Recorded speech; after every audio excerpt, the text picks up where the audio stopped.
My FBI agent's son called at midnight. "Dad, lock everything now. Kill all the lights and get to the basement. Do not tell your son-in-law." "Patrick, you're terrifying me." "Just do it," I obeyed. Hiding in the dark workshop through the small basement window, I saw something that froze my blood. Before continuing, subscribe to the channel and write in the comments what time it is in your region, right now. My name is Chester Burney. I'm 67 years old, living in Philadelphia's Chestnut Hill neighborhood. Spent 38 years as a fire inspector before hanging up my badge. Always thought the worst dangers were in burning buildings. Turns out the real fire starts in your own home. Let me tell you about my daughter Jessica. 42 years old, used to be my little girl who'd run to greet me after every shift. We'd sit on the porch and she'd tell me about her day, her dreams, her fears. That was before Daniel Harris walked into her life 3 years ago. Charming guy, I'll give him that. Real estate consultant, he said. Smooth talker. The kind who could sell ice to someone already freezing. When they got married 2 years back, I was happy for her. A father wants his daughter to be loved, protected. But something changed after the wedding. Jessica's laugh became quieter, her visits became shorter, and her eyes, they stopped meeting mine the same way. Then came the proposal, last February. "Dad, we want to move in with you," Jessica said over coffee at my kitchen table. "Just temporarily. Daniel's between projects, and our lease is ending. Plus, you're getting older. We could help around the house." I should have said no. Should have trusted my gut, the same instinct that kept me alive in countless blazing structures. Instead, I said yes, because she was my daughter, and I wanted to believe she still cared. That was my first mistake. Daniel moved in like he owned the place. First week, he installed security cameras. "For your safety, Chester," he said with that practiced smile. "You're living alone in a big house. Can't be too careful these days." Then came the financial help. He suggested consolidating my accounts, streamlining my bills. "I work with money every day, Chester. Let me take this burden off your shoulders." My friends started calling less. When they did, Daniel was always there, hovering. "Chester's resting," he'd say, taking the phone from my hand. "He'll call you back." I never did. Eventually, they stopped trying. The cameras multiplied. Living room, hallways, kitchen. "Just upgrading the system," Daniel explained. But I noticed something odd. None in their bedroom. None in the basement where I kept my clock restoration workshop. Interesting choices. Jessica went along with everything. "Dad, you need to take it easy," she'd say whenever I questioned anything. "You're not as young as you used to be. Let us help." Let us help. That phrase became their favorite weapon. My son Patrick, the one who actually gave a damn, tried reaching out. Patrick, 44, works for the FBI in their financial crimes division. Smart kid, always was. He called one evening in January, wanted to visit. Daniel answered my phone. "Patrick? Oh, Chester's sleeping early these days. Doctor's orders. I'll have him call you back." I wasn't sleeping. I was sitting 10 feet away, watching Daniel lie to my son through those perfect white teeth. After Daniel hung up, I asked, "Why didn't you let me talk to Patrick?" "You need your rest, Chester. Patrick works crazy hours anyway. He'd just worry you with work stress." "He's my son." "And you have enough stress managing your health?" Jessica chimed in from the doorway. "Daniel's right. You don't need Patrick's FBI drama in your life." That's when I started noticing the pattern. They weren't helping me. They were isolating me. Every decision went through them. Every phone call filtered through Daniel's control. My own house became a prison with invisible bars. I'm not a fool. 38 years investigating fire scenes teaches you to spot patterns, to see what doesn't fit, and none of this fit. But I played along, acted the grateful father, the doddering old man who needed protection. Because if there's one thing fighting fires taught me, it's patience. You don't rush into a burning building blind. You assess, you plan, then you act. The night everything changed was Valentine's Day. February 14th. The clock on my nightstand read 12:17 a.m. when my phone buzzed. Daniel and Jessica were asleep, or so I thought. I grabbed it quickly, saw Patrick's name on the screen. "Hello?" I whispered. "Dad, listen carefully." Patrick's voice was tight, urgent, not the tone of a casual late-night chat. "Right now, Lock all your doors and windows. Turn off every light in the house. Then go to the basement, your workshop. Don't come out. And Dad, whatever you do, don't tell Daniel I called." My heart hammered. "Patrick, you're scaring me." "Just do it. Please. Trust me." The line went dead. I sat there in the darkness, phone clutched in my shaking hand. Patrick wouldn't call at midnight to play games. Something was wrong. Something was very wrong. I slipped out of bed, moved through my house like a ghost. Every instinct screamed at me to turn on lights, to check on Jessica and Daniel. But I trusted Patrick. After months of isolation, of manipulation, of controlled captivity, my son's voice was the only thing that felt true. I checked the front door, locked. Back door, locked. Windows secure. Then I killed the lights, one by one, until my home sat in complete darkness. Through Jessica's bedroom door, I heard nothing. Either they were deep asleep, or they were lying there, listening. The basement stairs creaked under my weight. I froze with each sound, waited, then continued down. My workshop sat in the far corner, surrounded by my collection of antique clocks. 23 of them, each one restored with my own hands over 15 years. The ticking filled the silence like a dozen tiny heartbeats. I sat in my work chair, surrounded by springs and gears and the smell of oil. The small ground-level window offered a narrow view of my driveway, my front walk. Whatever Patrick was worried about, I'd see it coming. The minutes crawled. My watch showed 12:43 a.m., then 1 a.m. Nothing. At 1:15 a.m., I heard it, footsteps above me. Daniel's voice muffled through the floor. He was on the phone. "Yeah, he's asleep. Everything's quiet. Nobody's going to interrupt us." A pause. "Come on over. Give it 30 minutes. Park down the street. Lights off." My blood turned to ice. I pressed myself against the cold basement wall, barely breathing. The clocks ticked around me, marking time I wished would stop. Above, Daniel's footsteps moved through the house. I heard him pause outside my bedroom door, checking on me, making sure the old man was still tucked away like a good little prisoner.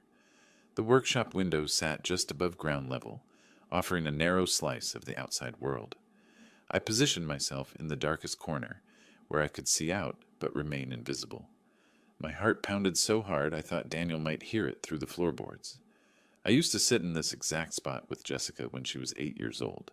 She'd perch on my workbench, legs swinging, watching me dismantle pocket watches. "How do you know which piece goes where, Daddy?" she'd ask, eyes wide with wonder. "Patience, princess," I'd tell her. "Every piece has its place. You just have to pay attention, learn the patterns." She'd stay for hours, asking questions, handing me tiny screws and springs. Sometimes she'd fall asleep on the old couch I kept down here, and I'd carry her upstairs, tucking her into bed. Those were good days. Days when my daughter loved me, not my bank account. The memories shattered when I saw them. 1:20 a.m. 2 cars rolled up my street, headlights off. They moved like sharks through dark water, smooth, silent, predatory. Both vehicles parked at my curb. 3 men emerged, dressed in dark clothing.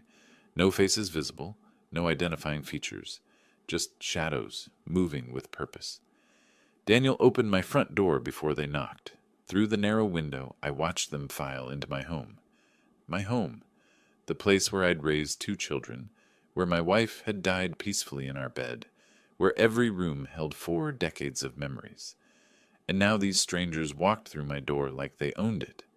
I couldn't hear their conversation, but I could see shadows moving across the living room window. Then they disappeared from view, heading deeper into the house, toward my study, toward my safe. My hands clenched into fists. The safe. That's what this was about. But how did Daniel know the combination? I'd never written it down, never told anyone except Jessica, last year, when she'd moved in. "Dad, what if something happens to you? What if there's an emergency and we need important documents?" So reasonable, so concerned, so convincing. I'd given her the combination. 6 numbers I'd used for 20 years. The month and day my wife and I got married. I'd handed my daughter the keys to everything, and she delivered them straight to this snake she'd married. The weight felt eternal. My legs cramped. My back ached. But I didn't move, couldn't move. Because if they knew I was awake, if they suspected I'd seen anything, I didn't know what would happen. I thought about the other times I'd trusted the wrong people. In my second year as a fire inspector, I'd cleared a warehouse that my gut told me was suspicious. 2 weeks later, it burned down in an obvious arson for insurance scheme. The owner had smiled at me, shaken my hand, looked me right in the eyes, and lied. I'd been younger then, more naive. I learned from that mistake. Clearly, I hadn't learned enough. At 1:47 a.m., they emerged. I pressed closer to the window, straining to see. One of the men carried a manila envelope, thick, full. Daniel held something else, smaller. They spoke briefly at the door, some kind of exchange. The man handed Daniel a white envelope. Payment, instructions, proof of betrayal in crisp bills. Then they were gone. Cars started, still no headlights, and melted back into the night. I waited, counted to 200, listened to Daniel's footsteps overhead as he moved through the house, checking windows, resetting locks, playing the concerned son-in-law, protecting dear old Chester from the dangerous world outside. Eventually his footsteps retreated to Jessica's bedroom. The door closed. Silence fell, broken only by my clocks and my ragged breathing. I sat in that basement until dawn broke, watching the sky change from black to gray to pale blue, thinking, planning, remembering. Jessica at 10, bringing me burnt pancakes on Father's Day, so proud of herself. Jessica at 16, crying on this very couch after her first heartbreak, while I held her and promised everything would be okay. Jessica at 25, at her mother's funeral, gripping my hand so tight I thought she'd break my fingers. When did that girl disappear? When did she transform into someone who'd betray her own father? Or had she always been capable of this, and I'd just refused to see it? The hardest truth hit me like a falling beam. Maybe she hadn't changed at all. Maybe I'd just loved her too much to notice what she really was. Around 6 a.m., I heard movement upstairs. Normal morning sounds. Water running, coffee brewing. The performance of normalcy resuming right on schedule. I climbed the basement stairs slowly, every joint protesting. Made my way to my study. The safe sat behind a painting of a lighthouse, my wife's favorite. My hands shook as I spun the combination. Inside, chaos. Documents scattered, obviously rifled through hastily. And the important ones? Gone. The deed to my house. My will. Several financial documents. All the originals. Gone. Dad? You're up early. I nearly jumped out of my skin. Jessica stood in the doorway wearing her bathrobe, coffee mug in hand, concerned daughter face firmly in place. Couldn't sleep, I managed. Thought I'd check on some paperwork. At 6 a.m.? She moved closer, and I instinctively closed the safe. Everything okay? Fine, just restless. You should get more rest. That phrase again. Daniel's making breakfast. Come eat something. I followed her to the kitchen, playing my role. The doddering father. The man too old and confused to notice what was happening under his own roof. Daniel stood at the stove, flipping pancakes. Morning, Chester. How'd you sleep? Like a baby, I lied, accepting a plate of food I had no intention of eating. They chatted about their day ahead. Jessica had appointments at the salon where she worked as a manager. Daniel had client meetings, probably other people to rob blind. Normal, boring, domestic conversation, as if they hadn't just stolen everything from me while I cowered in my basement. I watched them, really watched them, the way Daniel's eyes flickered to Jessica whenever I spoke, the way she touched his arm, a silent signal passing between them. They were a team, not husband and wife, not family. A team of predators who'd selected their prey carefully. After they left for the day, I grabbed my phone with trembling fingers, dialed Patrick's number. He answered on the first ring. Dad, are you okay? I need to know what's happening, Patrick. Right now. He was quiet for a moment. You saw them, didn't they? Last night. 3 men. They took documents from my safe. Daniel let them in. Patrick, what is going on? My son exhaled slowly. Dad, the FBI is investigating a document forgery ring. Real estate fraud, fake deeds, stolen identities, millions of dollars, and Daniel's name is all over our investigation. The room spun. I sat down hard. Last night we got intelligence that he was meeting with 2 suspects. Mark Turner and James O'Connor. I couldn't get a warrant in time, couldn't officially intervene. It's a conflict of interest because you're my father, but I couldn't let you walk into danger blind. So you warned me. I warned you, and Dad, you need to be very careful now. Gather evidence, but don't let them know you suspect anything. I'll help however I can unofficially, but this is going to have to be your fight. Can you do that? Could I? I was 67 years old, tired, betrayed by my own daughter, robbed in my own home, but I was also a man who'd spent 38 years walking into fires when everyone else ran away. Yeah, I said finally. Yeah, I can do that. Good. And Dad, I'm sorry. About Jessica. I know this has to be killing you. It was. But I couldn't afford to die just yet. I had work to do. The next morning I became a different man. Not overnight. That's not how it works.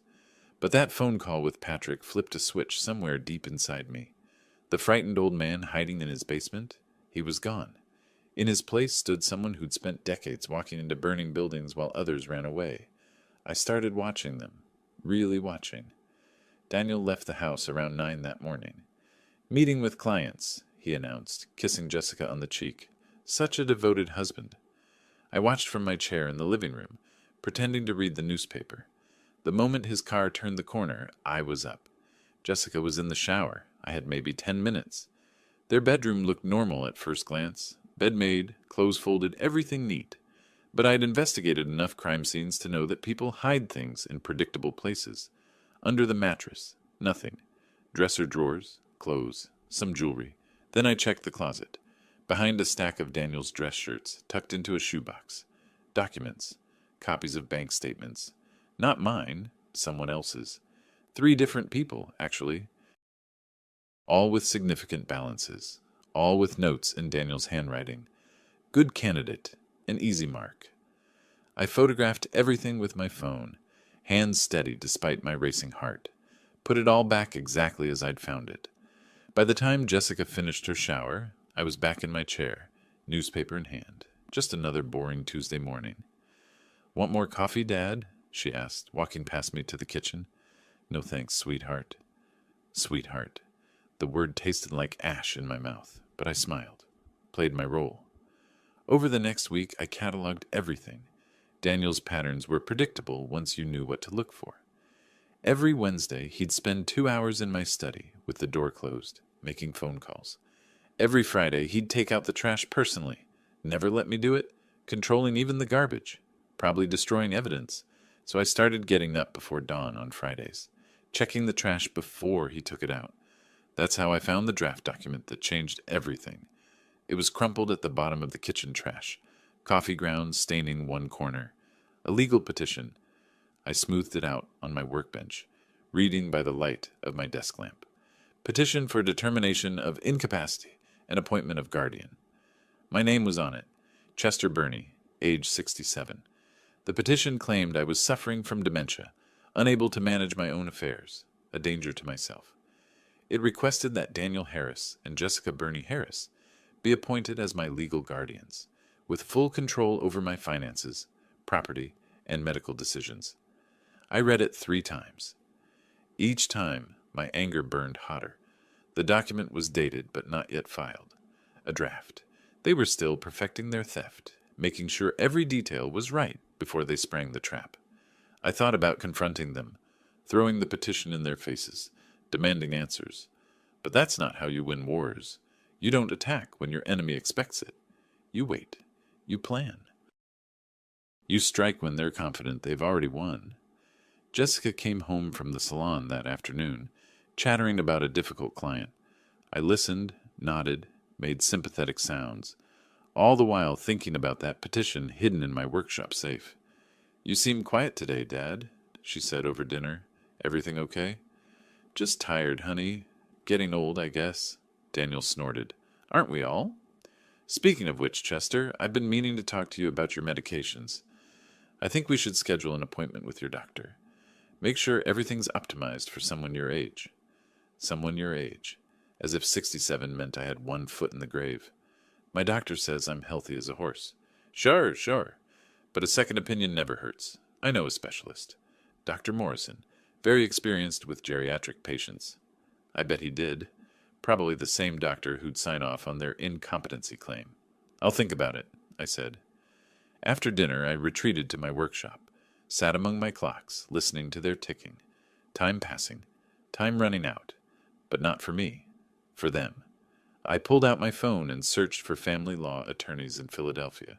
Found one with excellent reviews. Margaret Fisher, specializing in elder rights and guardianship abuse. Her website showed a stern-faced woman in her 50s, with the kind of eyes that said she'd seen every scam in the book. I called her office, left a message. Brief, careful. My name is Chester Burney. I need to discuss a guardianship petition that's being filed against me. It's fraudulent. Please call back. That night, Daniel and Jessica sat in the living room, talking in low voices. I stayed in my bedroom, door cracked open an inch. Their voices carried. How much longer? Jessica asked. Another month or two, Daniel replied. I've got Morrison lined up. He'll do the evaluation, sign off that Chester's incompetent. Then we file. Once we're appointed guardians, we sell the house, liquidate everything. And the documents you gave those guys? That's separate income. 50 grand once they create the forgeries. Nice bonus. Jessica laughed, actually laughed. Dad has no idea. He's too trusting, too old. Thinks we're taking care of him. My hands clenched the bed frame. Too trusting, too old. 50 years of my life dismissed with two phrases. I'd spent decades analyzing fire patterns, determining origins, reconstructing events from charred remains. This was no different, except instead of investigating after the fire, I was standing inside it, mapping the accelerants before anyone struck the match. The next day, Margaret Fisher called back. Her voice was crisp, professional. Mr. Burney, I got your message. Can you come to my office this afternoon? I have an opening at 3. Yes, I said. Yes, I can. Daniel was out. Jessica was at work. I took the bus downtown. Didn't want to ask for a ride. Didn't want questions. Margaret Fisher's office occupied the 15th floor of a Center City high-rise. Through the windows, you could see the whole city spread out like a map. She listened to my story without interrupting. When I finished, she sat back in her chair, fingers steepled. Mr. Burney, you're in a serious situation, but you're also lucky. Lucky? You found out before they filed. That gives us time. Most people don't realize what's happening until they're already in court, already losing. She pulled out a legal pad. Here's what we're going to do. First, you need an independent psychiatric evaluation, someone they can't influence or bribe. I know a good doctor, Dr. Robert Hill. He'll document that you're completely competent. Okay. Second, we change every lock in your house. New combination on your safe. They can't have access to anything. They'll notice. Let them notice. By the time they figure out what's happening, it'll be too late. She smiled grimly. Third, we draft new legal documents. A new will, revoking any previous powers of attorney, and we prepare a countersuit for financial exploitation. I listened to her plan, feeling something I hadn't felt in months. Hope. One more thing, Margaret said. I need you to gather evidence. Record their conversations if you can. Document everything. Pennsylvania is a two-party consent state for recordings, but if you're in your own home and you're part of the conversation, or if they don't have a reasonable expectation of privacy in common areas, we have some flexibility. I thought about my antique clocks. About the one on the living room mantel, a beautiful piece from 1920, with a hollow base where I could easily hide a small recording device. I can do that, I said. Over the next 2 weeks, I gathered everything. The recording device, smaller than a deck of cards, fit perfectly inside the clock. I activated it one evening when Daniel and Jessica were watching TV. They didn't disappoint. We should file next month, Daniel said, scrolling through his phone. I've already talked to Morrison. He'll see Chester, ask a few questions, and sign the paperwork saying he's got dementia. What if Patrick interferes? He won't. He's FBI, has to stay clean. Conflict of interest. Once we're guardians, Patrick can't do anything. Chester will be our ward. We'll control everything. Jessica sighed. I feel bad sometimes. He's my father. He's old, Jess. He doesn't need all this money sitting around. Better we use it now, while we can enjoy it. What's he going to do with $890,000 in equity and $340,000 in savings? Watch TV and restore clocks? That's not living. I guess you're right. I'm always right. Trust me. I listened to that recording 5 times. Each time my jaw clenched tighter. Each time my resolve hardened. They thought I was weak, senile, an easy mark. They were about to learn how wrong they were. Dr. Robert Hill's office was nothing like I expected. No sterile white walls or uncomfortable chairs.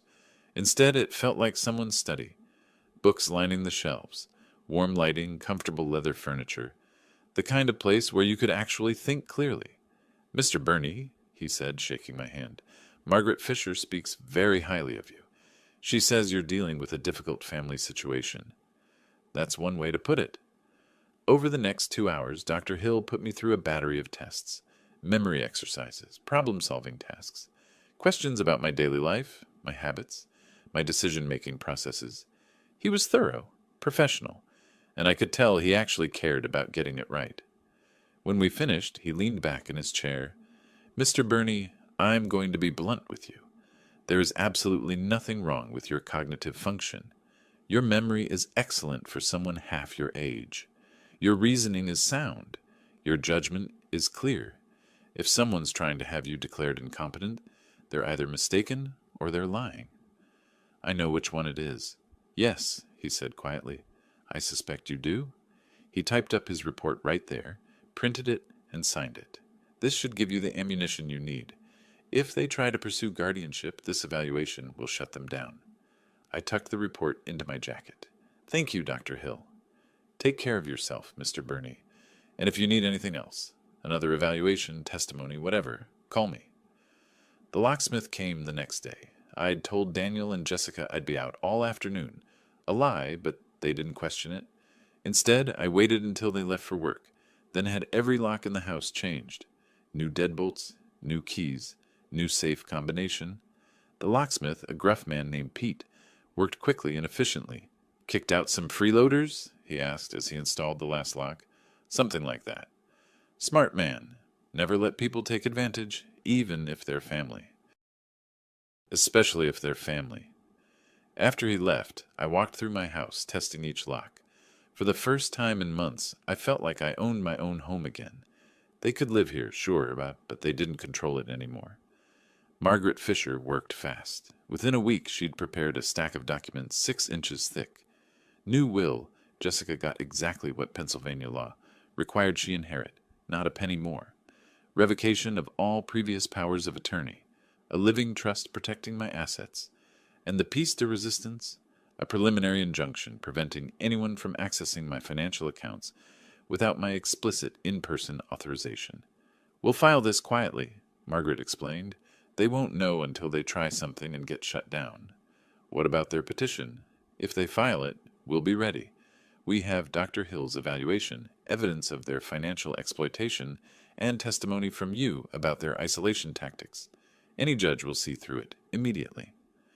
I sat in her office, surrounded by legal documents that protected everything I'd built over a lifetime.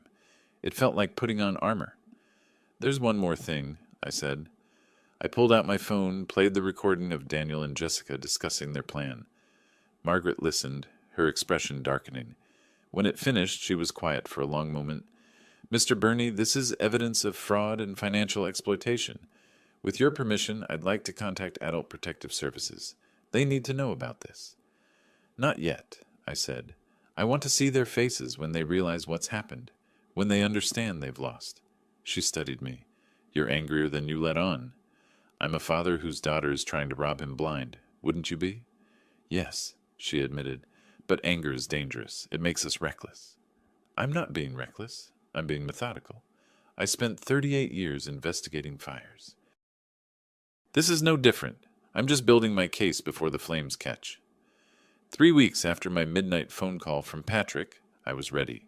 The bank had frozen all joint accounts, requiring my in-person authorization for any transactions. My new will was filed. My psychiatric evaluation was sealed and notarized. Margaret Fisher had my countersuit prepared, ready to file the moment Daniel and Jessica made their move. All I had to do was wait. They noticed the bank thing first. Jessica came home one afternoon furious. "Dad, there's something wrong with our account. The bank says they need you to come in person to authorize any withdrawals. I looked up from my newspaper. Oh, must be a security thing. Identity theft is so common these days. But I need to transfer money for the salon lease. I'll go with you tomorrow. Can't you just call them? Bank policy, I said with a shrug. Has to be in person.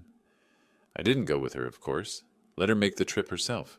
Let her sit in that bank office and be told that Chester Burney had placed restrictions on all accounts, and only Chester Burney could authorize changes. Let her feel a tiny fraction of the helplessness she'd been inflicting on me. Daniel tried calling my doctor's office, trying to schedule that appointment with Dr. Morrison, but I'd already spoken to my regular physician, Dr. Chang, and explained the situation. When Daniel called, he was politely informed that any medical appointments for Mr. Burney needed to be scheduled by Mr. Burney himself. I watched the frustration build. They couldn't access my money, couldn't control my medical care, couldn't understand what was happening. One evening, I came home from my workshop to find them in the living room, arguing in hushed tones. They stopped when they saw me. Everything okay? I asked innocently. Fine, Daniel said through clenched teeth. Just fine. But it wasn't fine. I could see it in the way his jaw worked, the way Jessica's hands trembled slightly. They were losing control, and they knew it. They just didn't understand how or why. Patrick called me again late one night. Dad, how are you holding up? Better than expected. I've got a lawyer, a good one. Margaret Fisher. You know her? By reputation, she's fierce. If anyone can protect you, it's her. He paused. Dad, I need to tell you something. We're close to making arrests in the forgery case. Daniel's name is all over it. When we move, it's going to be public, loud. Are you prepared for that? Was I? My daughter's husband arrested by the FBI. The scandal. The shame. Yes, I said. I'm prepared. And Jessica, have you thought about what happens to her? I had. Late at night, lying in bed, staring at the ceiling. I'd thought about my little girl, the one who used to bring me burnt pancakes on Father's Day, the one who cried in my arms after her first heartbreak. She made her choice, I said finally. I can't save her from the consequences. I'm sorry, Dad. Me too. After we hung up, I sat in my workshop, surrounded by the ticking of my clocks. Each one I'd restored piece by piece, bringing them back to life from broken, forgotten things. Some people can be restored too, given enough time, enough care, enough patience, but some people don't want to be restored. They want to burn everything down and warm themselves on the flames. I looked at the clock on my workbench, the one containing the recording device. It had captured everything I needed. Daniel and Jessica plotting, laughing about my ignorance, planning to steal everything I'd worked for. The next morning I walked into the kitchen where they were having coffee, looked at both of them. Really looked. I'm going out this morning, I said. Lawyer's appointment. Daniel's head snapped up. Lawyer? What for? Estate planning. At my age, it's important to have everything in order. Dad, we've been meaning to talk to you about that, Jessica started. I know exactly what you've been meaning to talk to me about. I kept my voice calm even. I found your draft petition, the one where you declare me incompetent. The color drained from Jessica's face. Daniel stood up slowly. Chester, I can explain. I'm sure you can. You're very good at explaining things. Very convincing. I smiled. It probably didn't look friendly. But here's the thing. I'm not the confused old man you think I am. I'm not the easy mark you planned for. And in about 3 minutes, I'm walking out that door.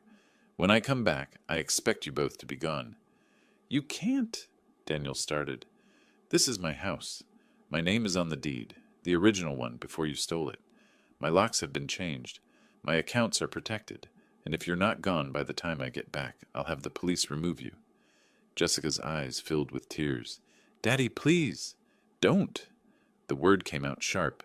You don't get to call me that anymore. You lost that right when you decided I was worth more to you, dead than alive. I walked out, leaving them in stunned silence. And that's when I understood exactly how to repay them. Not with anger, not with revenge, but with something much simpler.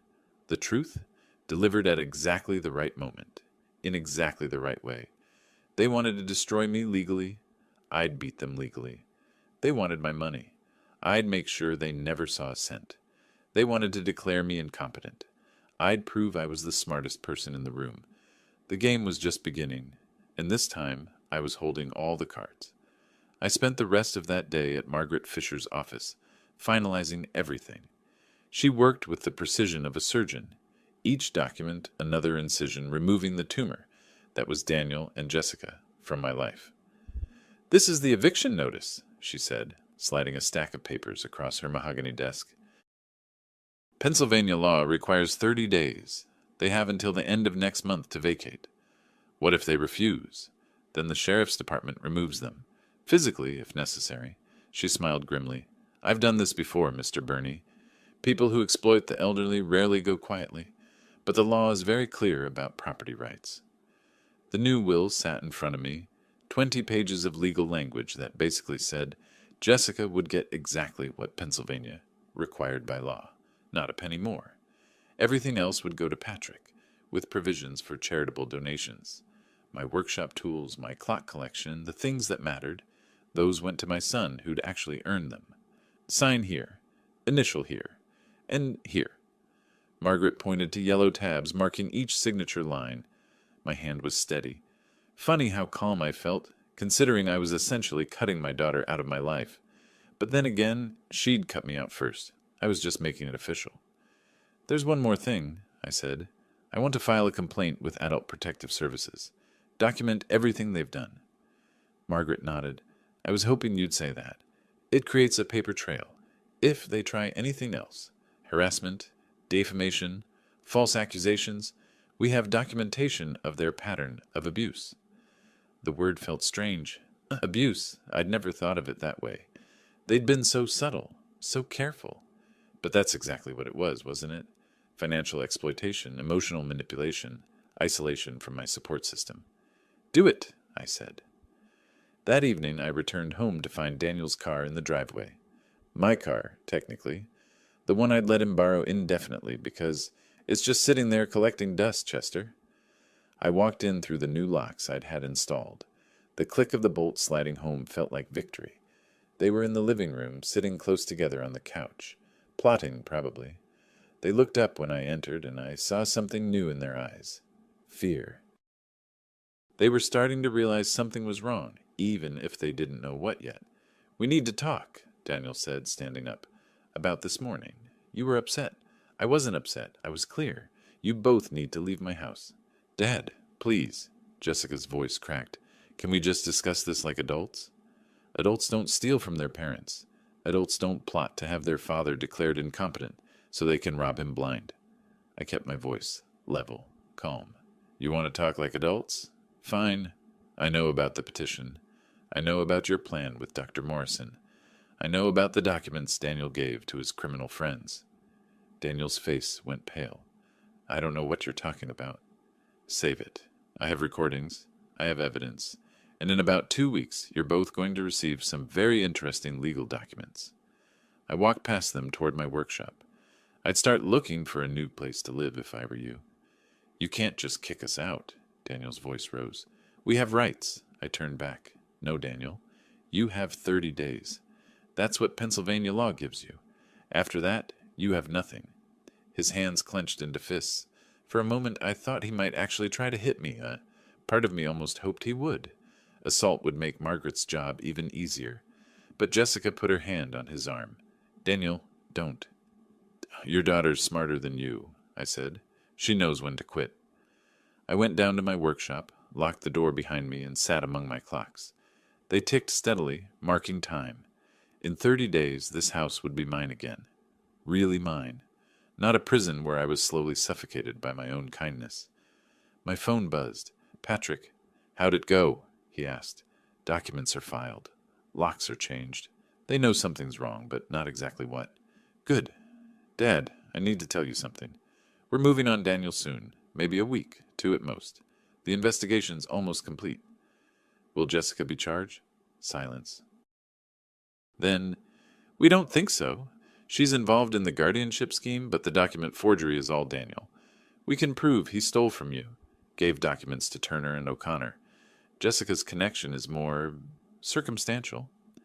I wasn't sure if I felt relieved or disappointed. "So she gets away with it." Legally, maybe.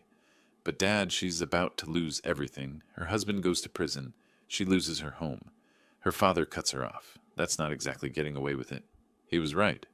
And somehow that felt worse than if she'd been arrested. She'd have to live with what she'd done. Watch it all fall apart, knowing she'd chosen this. Thanks, Patrick. Hey, Dad, I'm proud of you. Not many people your age would fight back like this. Your age. Everyone kept saying that, like being 67 meant I was already half dead. I'd run into burning buildings at 67. I'd climbed 3-story ladders at 65. Age was just a number until people decided to use it against you. The next few days were tense. Daniel and Jessica barely spoke to me.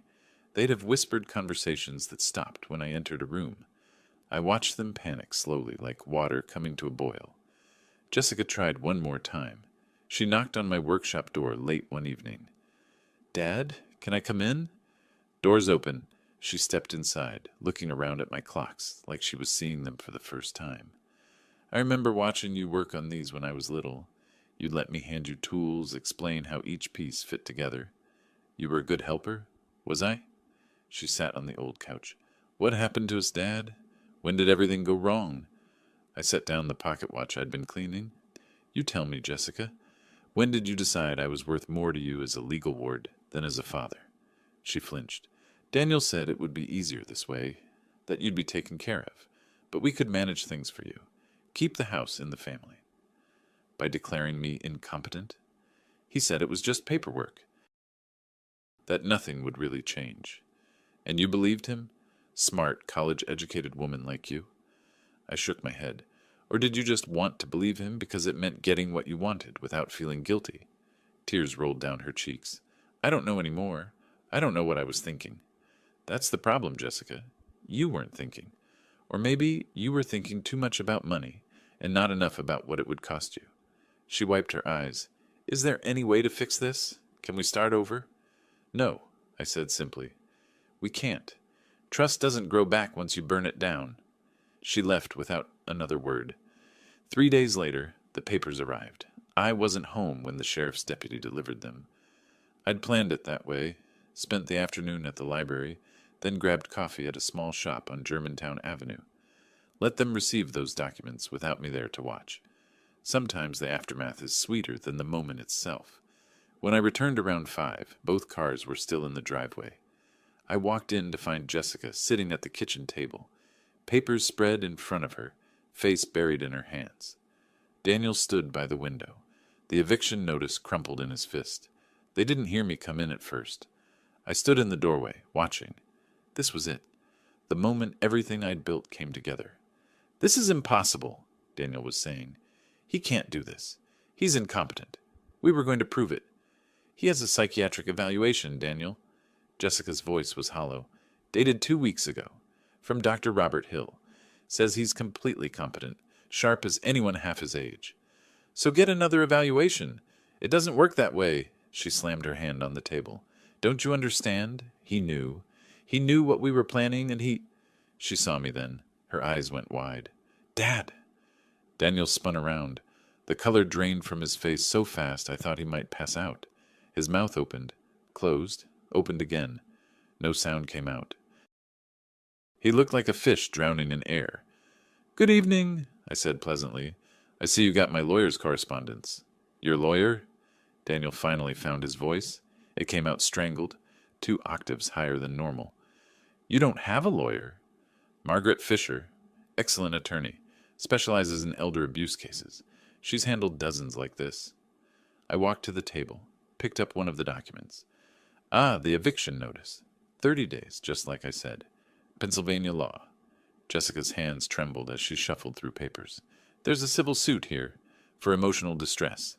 $120,000.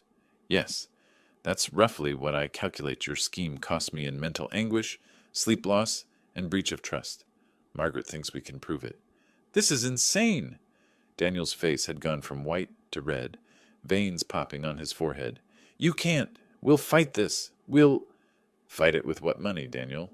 I pulled out a chair, sat down. Your bank accounts are frozen. Any joint accounts with Jessica require my in-person authorization to access. Your credit cards are maxed out. Yes, I checked. So unless you've got a few thousand hidden somewhere for a retainer, you're going to need a public defender. His hands were shaking now, actually shaking. He gripped the back of a chair to steady himself, knuckles white. You vindictive old... Careful, I said softly. Threatening language can be added to Margaret's documentation, makes the case stronger. Jessica pushed another paper toward him. Daniel, read this one. He grabbed it, eyes scanning. I watched the exact moment he understood what he was looking at. His face went slack, all the anger draining away, replaced by pure fear. Audio recordings, I explained. You and Jessica, discussing how you'd have me declared incompetent, how Dr. Morrison would sign off on it, how you'd sell the house, liquidate my assets. All recorded, all time-stamped, all completely legal under Pennsylvania law. I paused. The recording device was in that antique clock on the mantel. Beautiful piece, isn't it? From 1920. Hollow base. Daniel's legs seemed to give out.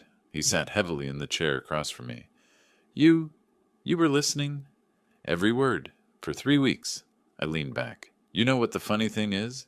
You were so careful about those cameras you installed. Made sure you could watch me.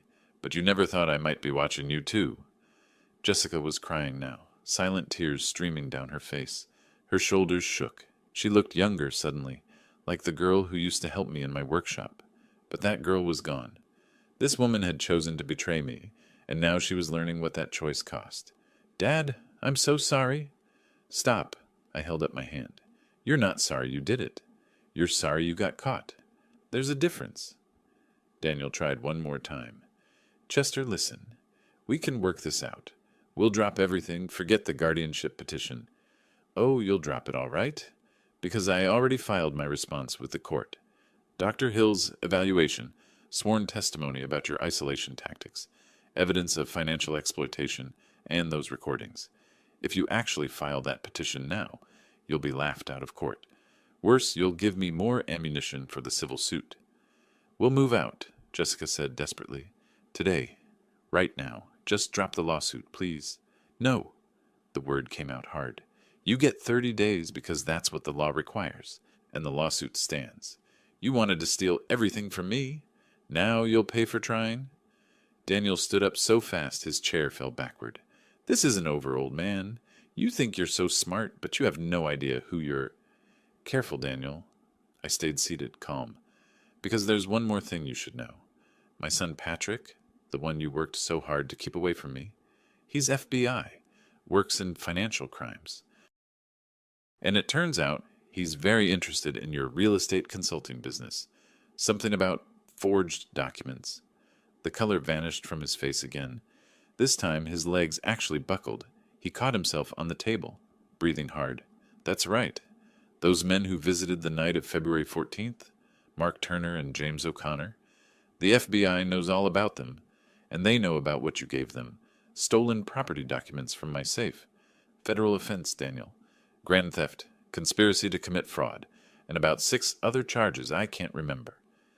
Jessica looked at Daniel, real fear blooming in her eyes. What is he talking about? What documents? Who are Turner and O'Connor? Daniel's mouth worked, but nothing came out. Your husband runs a document forgery ring, I said flatly. He's been stealing deed originals, having them forged, selling them to criminals who use them to steal people's homes. My documents were supposed to be part of that. Unfortunately for him, Patrick had the house under surveillance that night. You're lying, Jessica whispered, but she was looking at Daniel, searching his face. Tell him he's lying, Daniel. Daniel said nothing. He just stood there, swaying slightly, looking like a man watching his whole world collapse.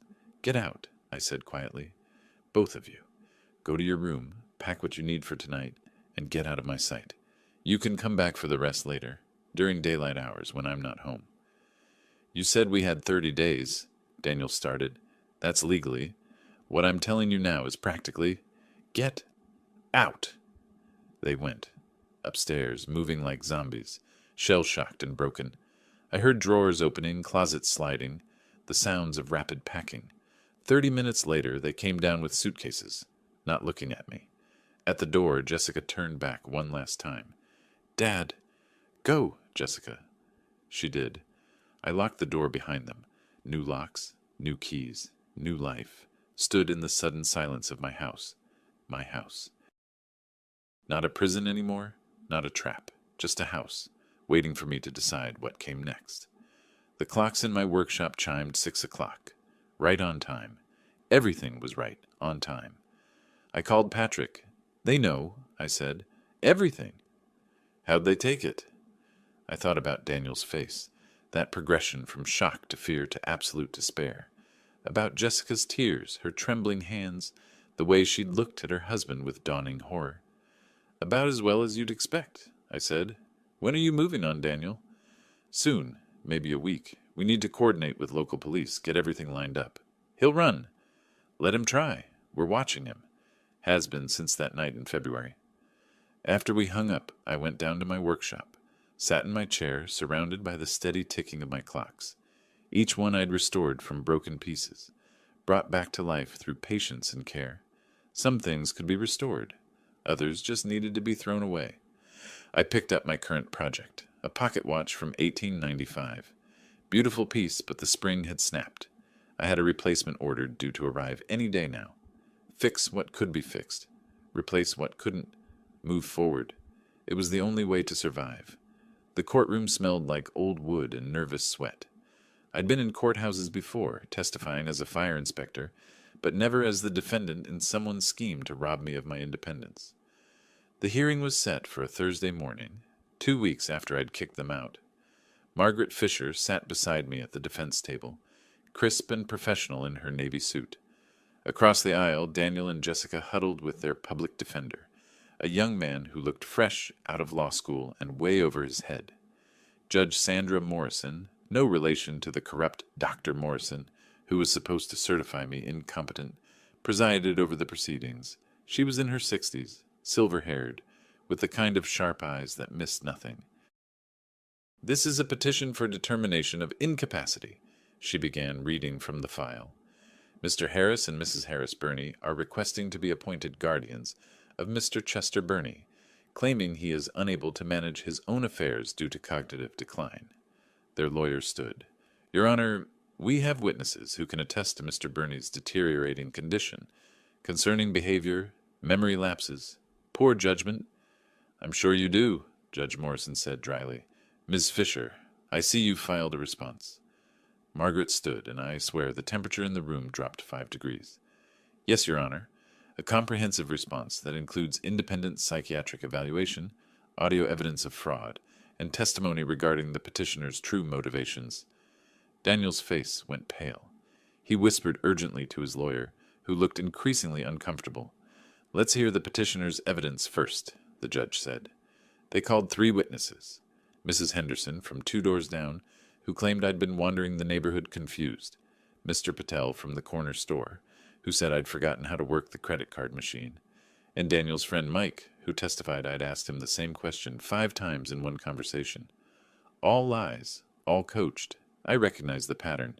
Create a narrative of incompetence through small, unprovable claims. Then Margaret stood up.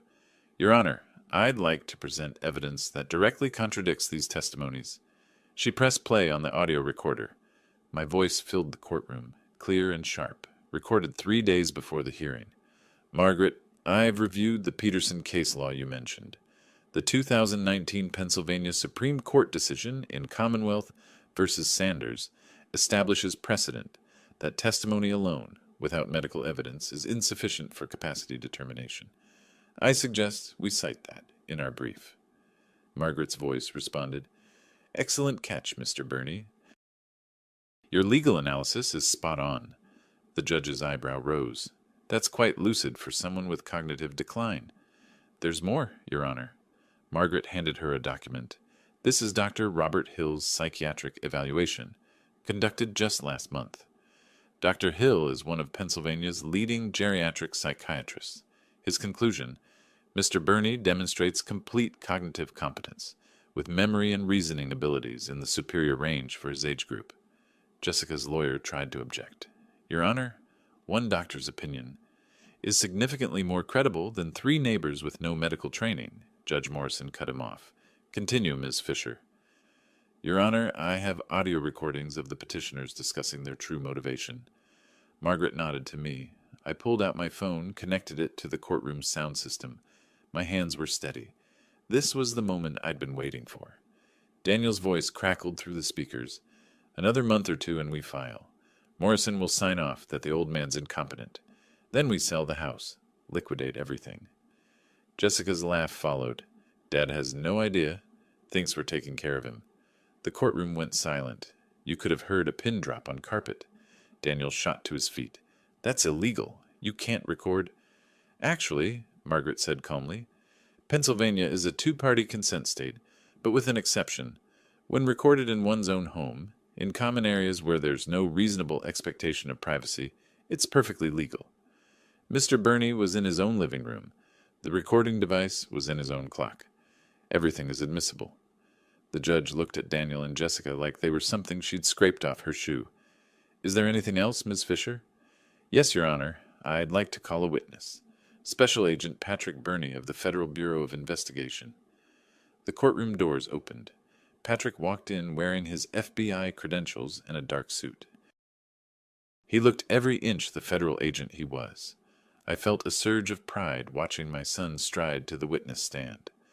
After being sworn in, Margaret asked him directly, Agent Burney, can you explain your relationship to this case? Chester Burney is my father, Patrick said clearly, and Daniel Harris is a subject in an ongoing FBI investigation into a real estate document forgery ring. The public defender jumped up. Objection! This is beyond the scope. Overruled, Judge Morrison said sharply. I want to hear this. Continue, Agent Burney. Patrick pulled out a folder.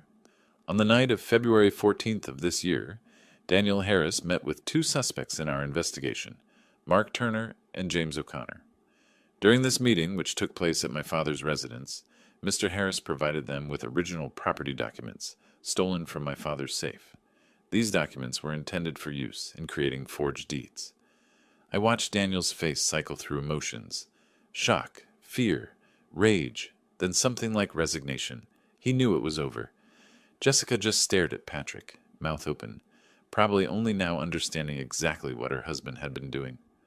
Your Honor, Patrick continued, Mr. Harris is currently under federal investigation for conspiracy to commit fraud, grand theft, and participation in a criminal enterprise spanning 3 states. The guardianship petition appears to be part of a scheme to gain control of my father's assets, while simultaneously stealing his identity documents for criminal use. Judge Morrison set down her pen.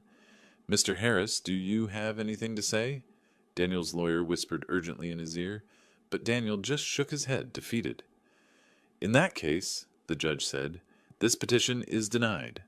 Furthermore, I'm ordering a copy of today's transcript to be provided to the district attorney's office and to the FBI. Mr. Harris, I strongly suggest you retain criminal counsel immediately. She looked at Jessica. Mrs. Harris Burney, you may want to consider your own legal position very carefully. She banged her gavel. This hearing is adjourned. I stood up slowly, letting the moment sink in. Margaret shook my hand, smiling. Patrick walked over, and I pulled him into a hug. Thanks, son. You did the hard part, Dad. I just told the truth. Behind us, Daniel and Jessica were having a heated, whispered argument. I caught fragments. You said it was just paperwork, federal investigation. You lied to me. I turned to look at them one last time. Daniel met my eyes, and I saw something I'd never expected. Fear. Real, genuine fear. Good. They left through the back exit, probably to avoid reporters. Margaret gathered her files. What happens now? I asked. Now? You go home. Live your life. Let the FBI handle Daniel, and let the civil suit work its way through the system. She smiled. You won, Mr. Burney. Completely and totally. But as I walked out of that courthouse into the bright spring sunshine, I knew the real battle was just beginning. 2 weeks later, they came for Daniel at dawn. I wasn't there to see it. Patrick told me about it later, but I imagined it clearly. The unmarked cars pulling up, FBI agents in windbreakers, the knock on the door at the cheap motel where Daniel had been staying since I kicked them out. Daniel Harris, you're under arrest for conspiracy to commit fraud, grand theft, and participation in a criminal enterprise. The bail hearing happened that afternoon. Patrick called me from the courthouse. Bail set at $250,000, he said. He can't make it. He'll stay in custody until trial. And Jessica? Not charged.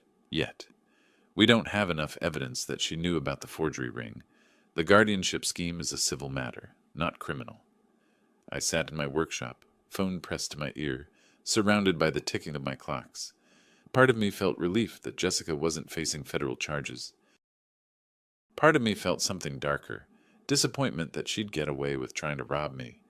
She's still facing the civil suit, Patrick reminded me. That's not nothing. True, the $120,000 lawsuit for financial exploitation and emotional distress was moving forward. Margaret said we had a strong case. The next day, Jessica showed up at my door. I saw her through the window, standing on my porch, looking small and lost. She'd aged 10 years in 2 weeks. Dark circles under her eyes.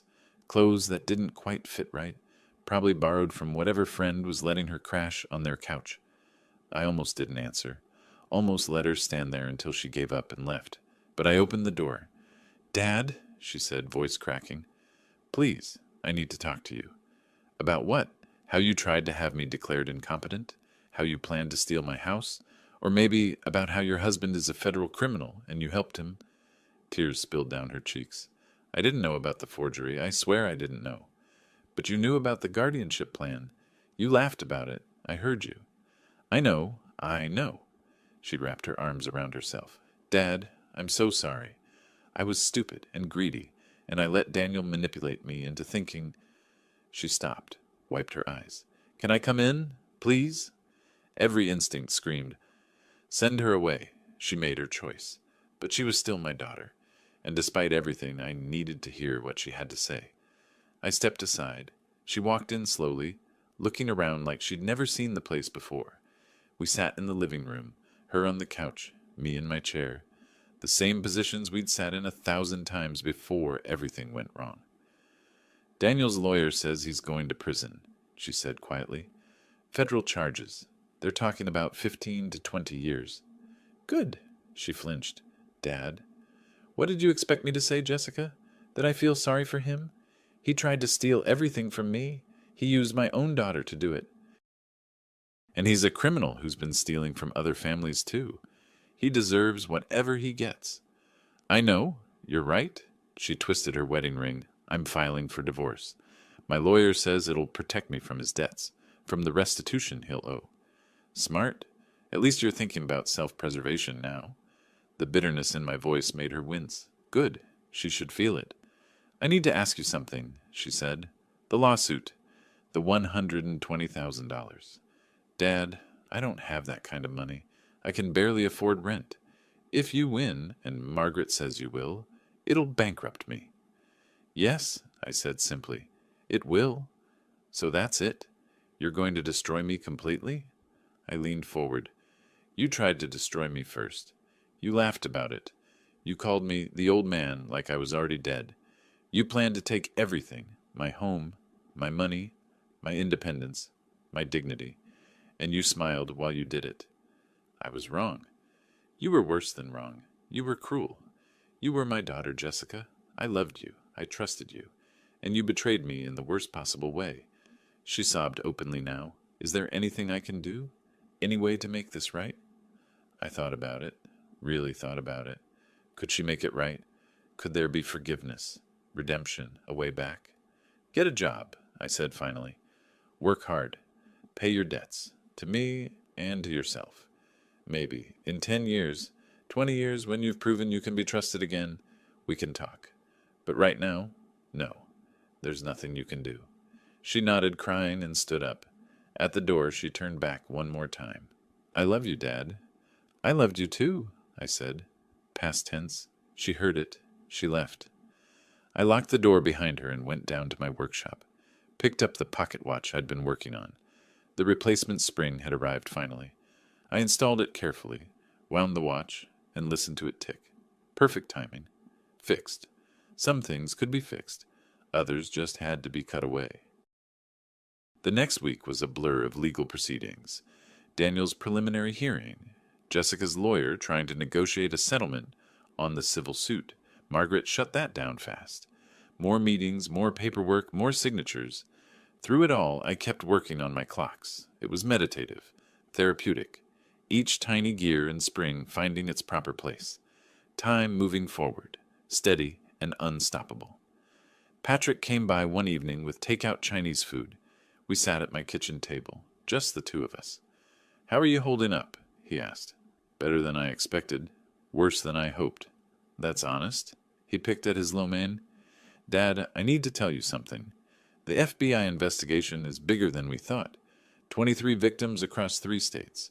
Total losses over $4.2 million. Daniel's looking at serious prison time." "Good." "And Jessica," Patrick hesitated, "we're reviewing whether she had any knowledge of the forgery operation, her phone records, emails, bank accounts. So far nothing concrete, but if we find evidence she knew, she'll be charged too." "Yes." I pushed rice around my plate. "Do you think she knew?" "Honestly, I think she knew something was wrong but didn't want to know details. Willful ignorance. Maybe not criminal, but definitely cowardly." That sounded right. That sounded like the Jessica I'd seen these past months, turning away from uncomfortable truths, letting Daniel handle things, pretending everything was fine as long as she got what she wanted. "Whatever happens to her," I said, "she chose it. She chose Daniel. She chose greed. She chose betrayal. These are just consequences." Patrick nodded.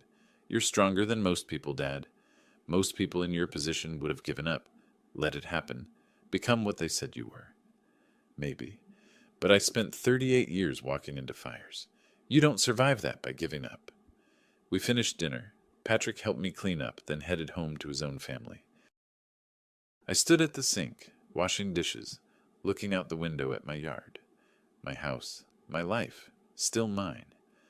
The clocks in my workshop chimed 9. I went downstairs, turned on my desk lamp, and got back to work.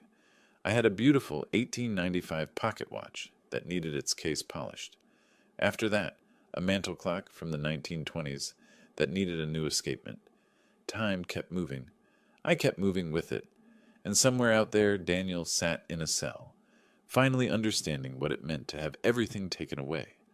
Justice, I thought, watching the clock hands sweep forward, is just another word for consequences catching up. Summer passed like a slow burn.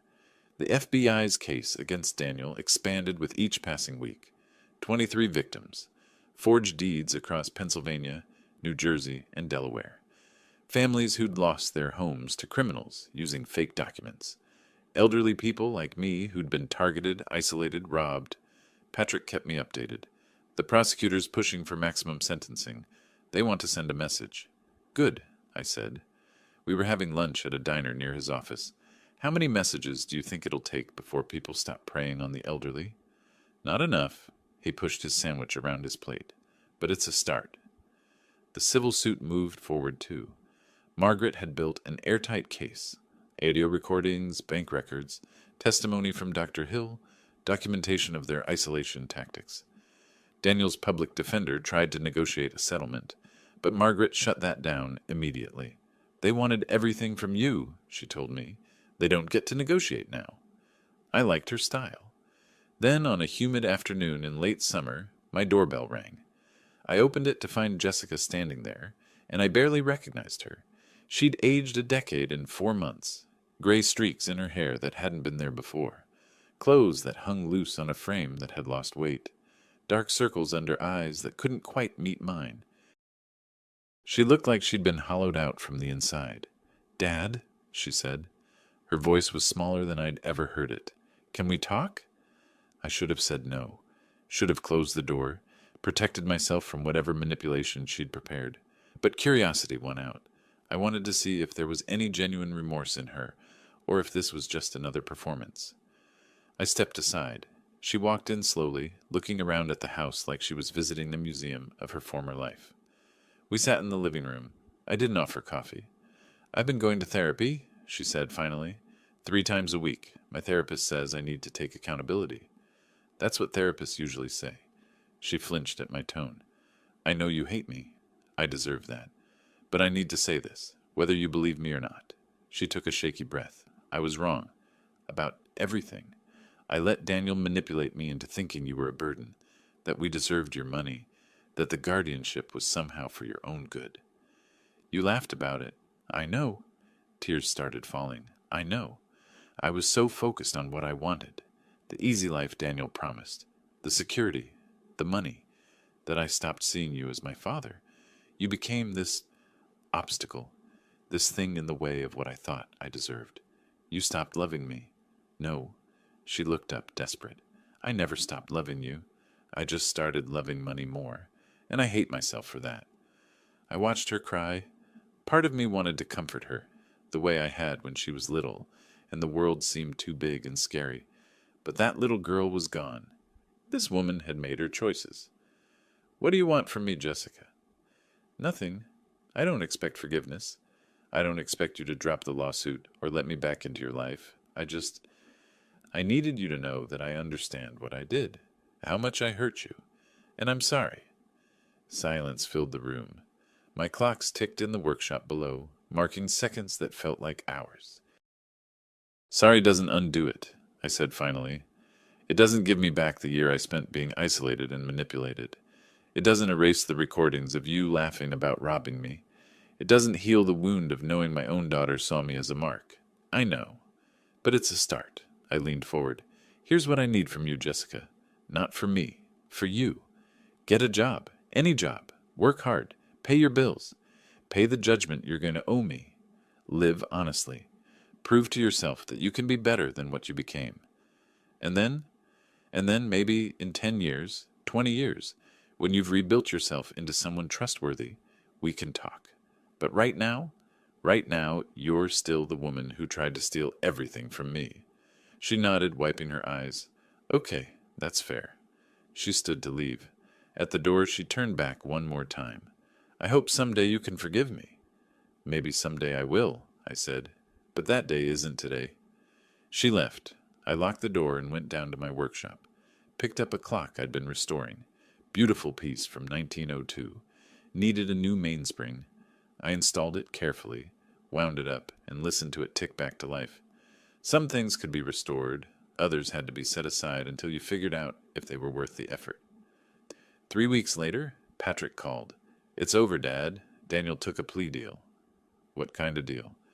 15 years federal prison. No chance of parole until he serves at least 12 and a half, plus restitution to all victims. Your $890,000 is part of that. I sat down. 15 years. Daniel was 38 now. He'd be 53 when he got out, if he got out. Middle-aged with a federal conviction owing nearly $1 million. What about the civil suit? Court date next month? Margaret says it's a formality. Daniel's guilty plea makes your case a slam dunk. Everything was falling into place. Justice, served cold and methodical, just like I'd planned it. But it felt strange.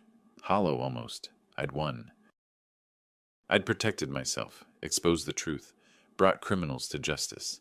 So why didn't I feel triumphant? Maybe because victory over your own daughter doesn't feel like victory. It just feels like loss, dressed up in legal documents. That night, I sat in my workshop, surrounded by the ticking of my clocks, and allowed myself one moment of grief for the daughter I'd lost, for the family I'd thought I had, for the trust that could never be rebuilt. Then I wound up a clock, set it running, and moved forward, because that's what you do. You survive, you adapt, you keep going. Time doesn't stop for grief, it just keeps ticking, steady and relentless, carrying you toward whatever comes next. The final hearing happened on a gray October morning. The courtroom was almost empty. Just me, Margaret, Jessica and her lawyer, a court reporter, and Judge Morrison. Daniel was still in federal custody, so he wasn't there. His absence felt appropriate. This was about what he and Jessica had tried to do to me, and both of them facing consequences. Judge Morrison reviewed the case quickly. Daniel's guilty plea, the evidence Margaret had compiled, the audio recordings that proved conspiracy. Mrs. Harris-Burney, the judge said, looking at Jessica, do you contest the plaintiff's claims of financial exploitation and emotional distress? Jessica's lawyer started to speak, but Jessica cut him off. No, Your Honor, I don't contest it. It's all true. Her lawyer looked shocked. I felt something shift in my chest. Surprise, maybe, or the faintest hint of respect. In that case, Judge Morrison said, I'm entering judgment for the plaintiff. Mrs. Harris Burney, you are ordered to pay $75,000 in damages to your father, Chester Burney. Given your current financial situation, the court will allow payment in installments of $625 per month over 10 years. Jessica nodded. Her hands trembled slightly as she signed the court documents. When she looked at me, her eyes held something I hadn't seen before, genuine shame. We left the courthouse through different exits. Margaret walked with me to the parking garage. "That's it," she said. "You won. Completely." "Yes," I said. "I did." "You don't sound happy about it?" "Winning against your own child isn't happy, Margaret. It's just necessary." She nodded, understanding. "What will you do now?" "Move forward. That's all any of us can do." The next week, I put the house up for sale. Too many memories in those walls. Too many ghosts. A young family bought it. Husband, wife, 2 kids, a dog. They were excited, full of plans. The husband shook my hand at closing. "We'll take good care of it," he promised. "I know you will." I found a nice 2-bedroom apartment in a quieter neighborhood, closer to Patrick's place with a parking garage and good security. The second bedroom became my new workshop, smaller than the old one, but big enough for my clocks and my workbench. Patrick helped me move. We hauled boxes of clock parts, tools, furniture, my collection of 23 restored clocks, each one carefully wrapped and transported. After we finished, we sat on my new balcony, drinking coffee and looking out over the city. "You okay, Dad?" "Yeah, I am." And surprisingly, it was true. You know what the hardest part is? I still love her. Jessica. She's still my daughter, even after everything. Of course you do. She's family. But love doesn't mean letting someone destroy you. That's what I learned. You can love someone and still protect yourself from them. That's wisdom right there. We sat in comfortable silence, watching the sun set over Philadelphia. Life settled into a new rhythm. I worked on my clocks, restored a beautiful pocket watch from 1887, fixed a mantel clock that someone had given up on, started volunteering at a senior center, teaching clock repair to other retirees who needed a hobby. About 2 months after the final hearing, I received a postcard. No return address, but I recognized Jessica's handwriting. Working as a hotel receptionist, in therapy, making payments, one day at a time. J. I put it on my refrigerator. Not forgiveness, exactly, but acknowledgement that she was trying. More postcards came over the following weeks. Brief updates. Got a promotion, assistant manager now. Paid this month's installment early. Therapist says I'm making progress. I didn't respond. Wasn't ready for that. But I kept the postcards. Put them in a small box in my workshop, along with a photo of Jessica from when she was 10, helping me fix a clock, smiling like she had no cares in the world. Maybe someday we'd talk again. Maybe not. Time would tell. Patrick visited often, sometimes bringing his wife and kids. My grandchildren would sit in my workshop, watching me work, asking questions the way Jessica once had. The cycle continuing, hopefully with better results. One evening I finished restoring a particularly challenging piece, an 1895 railroad watch that had been in terrible condition. I wound it up, and it ticked perfectly, keeping time with absolute precision. I held it up to the light, watching the gears turn through the transparent back. Every piece in its proper place, every movement exact, perfect order restored from chaos. That's what I'd done with my life, I realized. Taken it apart when it was broken, examined each piece, fixed what could be fixed, replaced what couldn't, and put it back together, stronger than before. I was 67 years old. I'd survived 38 years of running into fires, a year of being manipulated and controlled, and a months-long legal battle. I'd lost my daughter, at least for now, but I'd kept my independence, my home, my dignity, and my sanity. Most importantly, I'd kept control of my own life. My clocks ticked around me, 23 different voices marking time in perfect harmony. Each one I'd restored with my own hands. Each one a small victory over entropy and decay. Some people might look at my life and see loss, a broken family, a daughter who betrayed me, years spent fighting just to keep what was mine. But I saw something different. I saw survival, resilience, proof that you're never too old to fight back, never too tired to defend yourself, never too weak to demand justice. Daniel would spend the next 15 years in prison, learning what it meant to have your freedom stripped away. Jessica would spend the next 10 years paying back what she tried to steal, learning the weight of consequences. And me? I'd spend however much time I had left doing what I'd always done, fixing broken things, keeping time, and moving forward. The clocks chimed 7. Time for dinner. Time to keep living. Because in the end, that's the best revenge of all. Surviving, thriving, and refusing to let those who try to destroy you define who you become.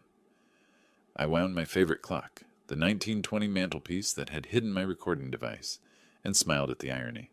The same clock that had captured their conspiracy now sat on my new mantel, ticking away peacefully in a home they'd never control. Time marches on, and so do I. If you liked this story, please like this video, subscribe to the channel, and share your impressions of this story in the comments. To listen to the next story, click on the box on the left. Thank you for watching.